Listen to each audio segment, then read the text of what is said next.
ងសាឯងមកពីណាមកពីផាក់ស្រានៅឯចុងភូមិផាក់ស្រា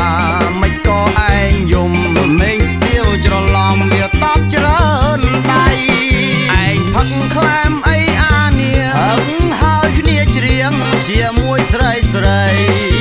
ផឹកច្រៀងមិនដេចត្រូវគេវាយគ្នាទៅចាប់ដៃបាក់ចំសង្សារវា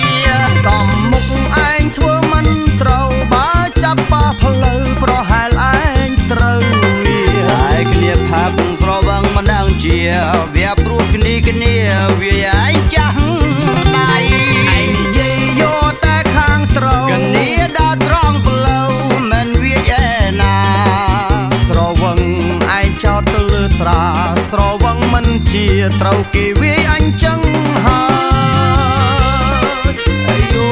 យណែពួកម៉ែអើយឯងមិនស្រវឹងទេ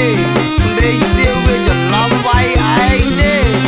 អត់ស្រវឹងឯណាបណ្ដាមិនត្រង់ផ្លូវផងហ្នឹងសំមុខឯងហើយ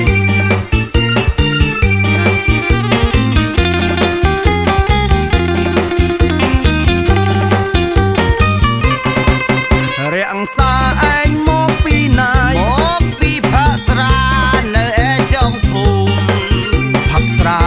មិនក៏ឯងយំមេងស្ទាវច្រឡំវាតបច្រើនដៃឯងផឹកក្លែមអីអានាហឹងហើយគ្នាច្រៀងជាមួយស្រីស្រីផឹកច្រៀងមិនដេចត្រូវគេវាយគ្នាទៅចាប់ដៃបាក់ចំសង្សារវា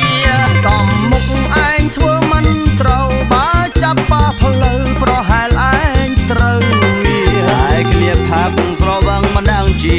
វាព្រោះគ្នាវាឯងចាស់ដៃឯងនិយាយយកតែខាងត្រូវគ្នាដើរត្រង់ផ្លូវមិនវាឯណាស្រវឹងឯងចោតទៅលើស្រាស្រវឹងមិនជាត្រូវគេ